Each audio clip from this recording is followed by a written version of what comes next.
like for you to take a second and think about what the picture perfect all American family looks like. Maybe they're middle class and don't have to worry about money or where their next meal is coming from. The parents are probably together and happily married, and the house is probably full of love. This picture of a perfect family was my reality. So you might be thinking, why is she telling me this? Perfect lives don't always make for interesting stories.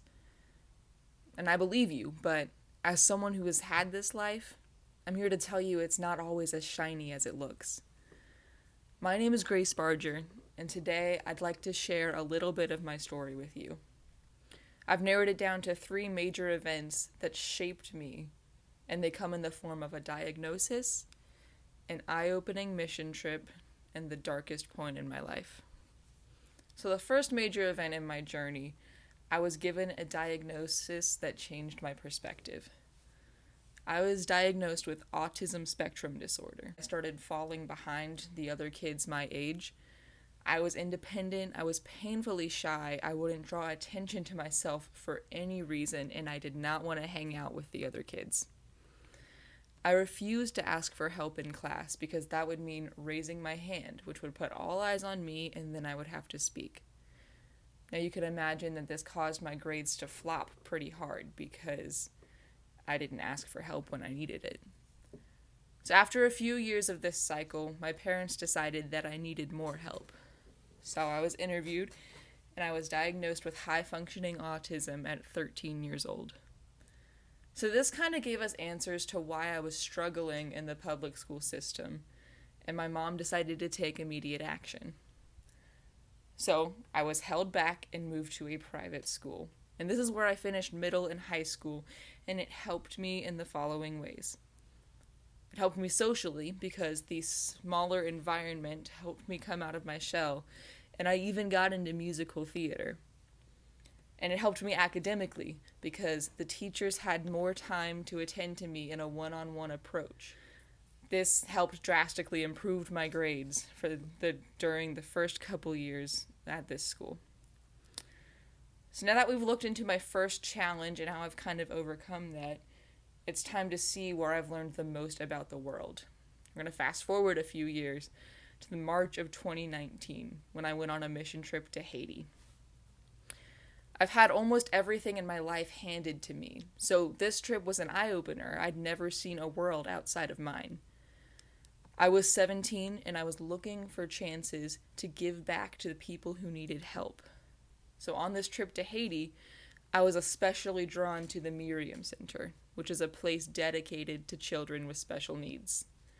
In third world countries, people born with special needs are outcasted, and if not for the Miriam Center, they wouldn't survive, and that just broke my heart. So on this trip, I learned that my purpose in life is to teach special ed in third world countries. I want to help these kids have a fighting chance at a life of acceptance. And I know that one person can't change the world, but I know I can make a difference in at least one kid's life. That's enough. So these events that I've discussed brought me some great strides and high points, but I experienced my darkest moment not 5 months after this trip. I felt the effects of depression and anxiety since I was younger, but I wasn't diagnosed with them until I was 16. Once I was diagnosed, I was given medicine to help manage my symptoms, which did help, but some days they only keep me at bay.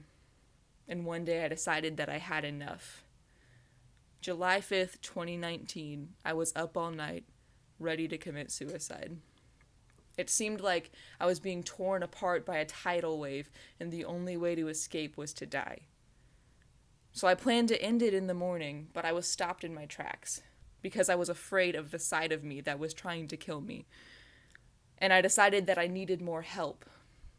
So I went into the mental hospital, and I was admitted and stayed there for about a week. During my stay in the hospital, I boiled my issues all the way down to the root. The root was I felt guilty for being depressed and anxious because I didn't have any real problems. I had to realize that my depression is not my fault. It was a problem caused on the inside of my brain, and it's there regardless of the outside conditions. In conclusion, I'd like to say that I'm very blessed to have grown up the way I did. My house is still full of love, and I've always had what I needed. Being diagnosed with autism lit a fire under my butt to push through and do my best. My trip to Haiti taught me my passion for people that need my help. And then, even in my darkest place, I learned so much about myself.